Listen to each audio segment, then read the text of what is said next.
Assalamualaikum warahmatullahi wabarakatuh. Perkenalkan, nama saya Desi Rahmalia. Saya dari Sekolah Tinggi Agama Islam Sufyan Sauri, Majenang. Saya dari semester 6. Di sini saya akan menjelaskan tentang bab Toharoh.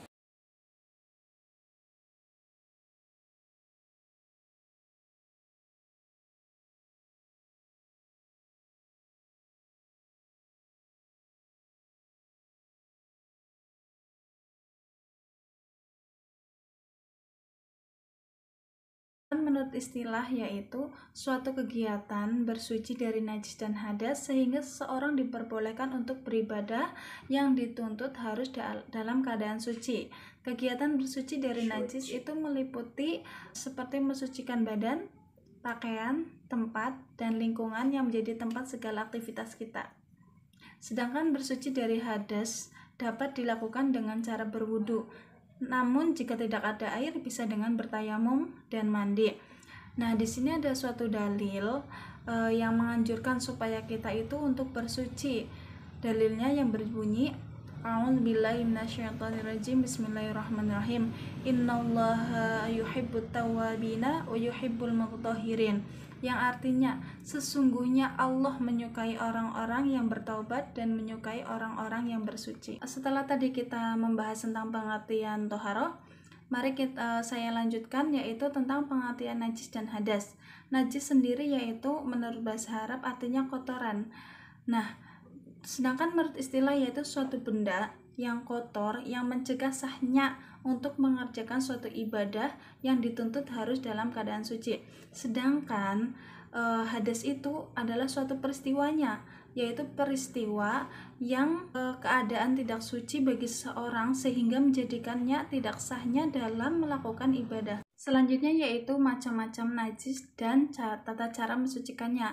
Najis itu terbagi menjadi 3. Yang pertama itu najis mukhafafah, najis mutawasithah, dan najis mukhalladah. Di sini saya akan menjelaskan terlebih dahulu yang pertama itu najis mukhafafah. Najis mukhafafah yaitu najis yang ringan. Contohnya seperti air seni bayi laki-laki yang belum berumur 2 tahun dan belum makan sesuatu kecuali air susu ibu. Nah, bagaimana cara mensucikannya?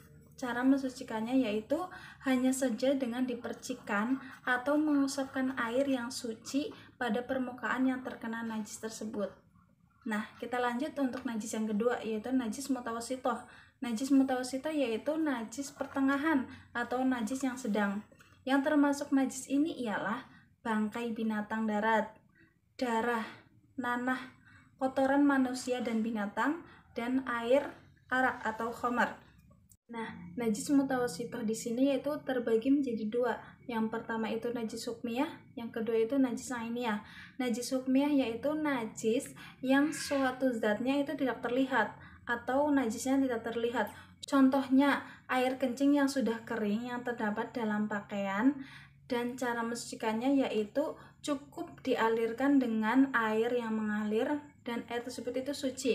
Nah, ketika bau dan rasanya itu sudah hilang, maka najis tersebut sudah dihukumi pakaian tersebut sudah dihukumi suci. Nah, sedangkan najis ainiyah yaitu najis yang zatnya itu terlihat atau kotorannya itu terlihat, contohnya seperti kotoran ayam. Nah, cara mensucikannya bagaimana? Cara mensucikannya yaitu menghilangkan najis ainiyahnya terlebih dahulu dengan bersih dan menggosoknya sampai bersih, sampai diyakini bahwa zat, rasa, warna, dan baunya itu sudah hilang. Kita lanjut najis yang ketiga yaitu najis mukhalladah.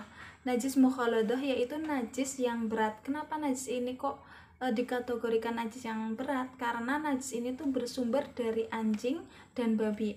Dan cara mensucikannya pun melalui beberapa tahap, yaitu dengan cara membasuh air sebanyak 7 kali, dan salah satu di antaranya yaitu menggunakan air yang dicampuri dengan tanah. Nah, setelah kita tadi membahas macam-macam najis dan tata cara mensucikannya, sekarang kita lanjut yaitu dengan macam-macam hadas dan cara bersucinya. Nah, yang pertama yaitu najis kecil, yaitu seseorang yang tidak suci dan supaya ia menjadi suci maka ia harus berwudu, dan apabila tidak ada air maka digantikan dengan tayamum. Di sini ada beberapa hal yang dapat menyebabkan seseorang berhadas kecil. Salah satunya yang pertama yaitu karena keluar sesuatu dari lubang, yaitu kubul maupun dubur. Nah, yang kedua yaitu hilangnya akal yang disebabkan mabuk ataupun gila ataupun sebab lainnya yang bisa membuat akal sehat kita itu hilang. Dan yang ketiga yaitu persentuhan antara kulit laki-laki dengan perempuan yang bukan mahramnya tanpa ada batas yang menghalanginya. Terus yang keempat yaitu karena menyentuh kemaluan, baik kemaluan sendiri ataupun kemaluan orang lain dengan telapak tangan maupun jari tangan. Untuk yang kedua yaitu hadas besar.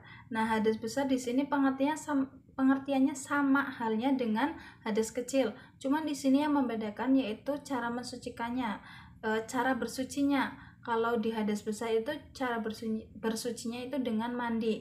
Nah, di sini ada hal-hal yang menyebabkan seseorang itu berhadas besar. Yang pertama yaitu karena bertemunya dua kelamin laki-laki dan perempuan, yaitu yang bisa disebut dengan jima maupun bersetubuh, baik itu keluar mani maupun tidak. Nah, yang kedua yaitu karena keluar mani, baik itu dari mimpi maupun yang lainnya. Nah, yang ketiga yaitu karena haid. Haid yaitu darah yang keluar dari perempuan yang sehat, yang telah dewasa pada setiap bulannya itu menstruasi. Nah, yang keempat yaitu karena nifas. Nifas yaitu darah yang keluar dari seorang ibu yang setelah melahirkan. Nah, yang kelima yaitu wiladah. Wiladah itu darah yang keluar ketika seorang ibu itu melahirkan. Jadi bedanya nifas dengan wiladah yaitu kalau nifas itu darah yang keluar setelah melahirkan, sedangkan wiladah yaitu darah yang keluar ketika melahirkan. Nah, yang terakhir yaitu karena meninggal dunia. Kecuali orang yang meninggal dunia dalam peperangan membela agama Allah Subhanahu wa taala, maka dia tidak dibandingkan. Sepertinya cukup sampai di sini materi yang saya sampaikan. Apabila banyak kekurangan dalam penyampaian materi dan tutur kata saya yang kurang berkenan, saya mohon maaf yang sebesar-besarnya. Mari kita tutup pembelajaran ini dengan bacaan hamdalah.